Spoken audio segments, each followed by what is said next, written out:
ನನ್ನ ಹೆಸರು ಲಿಖಿತಾಸ್ ಮತ್ತೆ ನಾನು ದ್ವಿತೀಯ BA ಓದ್ತಾ ಇದ್ದೀನಿ. ಇವತ್ತು ನಾನು ನಿಬಂಧ ವಿಚಾರ ರಚನಾ ಅನ್ನೋ ಪುಸ್ತಕದಿಂದ चीनी फेरी वाला ಅನ್ನೋ ಒಂದು ಕಥೆಯನ್ನ ಆಯ್ದುಕೊಂಡಿದ್ದೀನಿ.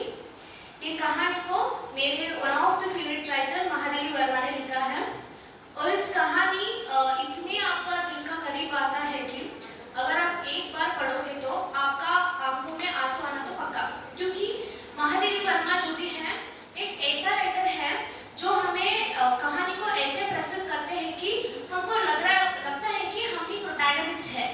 ಅಂದ್ರೆ ನಾವು ಪ್ರತಿ ಇವರ ಒಂದೊಂದು ಕಥೆಯನ್ನು ಓದುವಾಗಲೂ ಸಹ ನಮ್ಗೆ ಅನಿಸುತ್ತೆ ಆ ಕಥೆಯ ನಾಯಕಿ ಅಥವಾ ನಾಯಕ ನಾನೇ ಇರ್ಬೋದೇನೋ, ಇಷ್ಟೊಂದು ಕಷ್ಟವನ್ನ ನಾನೇ ಅನುಭವಿಸಿದ್ದೇನೋ.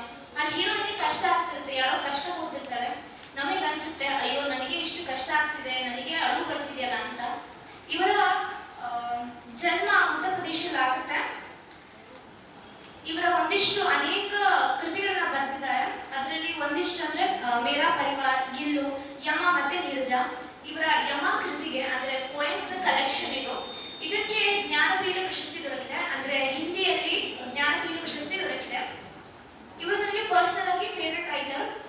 ಮತ್ತೆ ಇವ್ರ ಬಗ್ಗೆ ಹೇಳ್ಬೇಕಂದ್ರೆ ಇವರದ್ದು ಒಂದು ಗಿಲ್ಲು ಅಂತ ನಮ್ಗೊಂದು ಪಾಠ ಇತ್ತಲ್ವ SSLC ಅಲ್ಲಿ, ಆ ಕಥೆಯ ಓದಿದ ಮೇಲೆ ಯಾರಿಗಳು ಬಂದಿಲ್ಲ ಹೇಳಿ.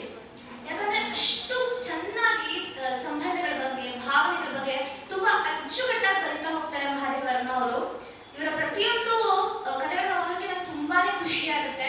ಮತ್ತೆ ಯಾರೇ ಇವರ ಫ್ಯಾನ್ಸ್ಗಳಾಗಿದ್ರೆ ಅವರು ಅಸಾಮಾನ್ಯರಾಗಿರ್ತಾರೆ, ಯಾಕಂದ್ರೆ ಆ ಭಾವನೆಗಳನ್ನ ಅಷ್ಟು ಸ್ಪಷ್ಟವಾಗಿ ಇವರು ಹೇಳ್ತಾ ಹೋಗ್ತಾರೆ. ಅದೇ ರೀತಿ ಈ ಚೀನಿ ಫೇರಿವಾಲದಲ್ಲೂ ಕೂಡ ಆಗುತ್ತೆ. ಏನಿದು ಚೀನಿ ಫೇರಿವಾಲ ಅಂತ ನಾನ್ ಹಿಂದಿ ಟೇಕರ್ಸ್ ಅಂದ್ರೆ ಹಿಂದಿ ಲ್ಯಾಂಗ್ವೇಜ್ ನ ತಗೊಂಡಿಲ್ವಲ್ಲ, ನಿಮಗೆ ಅನಿಸಿದೆ ಏನಿದು ಫೇರಿವಾಲ, ಚೀನಿ ಅಂದ್ರೆ ಒಂದು ವರ್ಡ್ ಗೊತ್ತಾಯ್ತು, ಚೀನಿ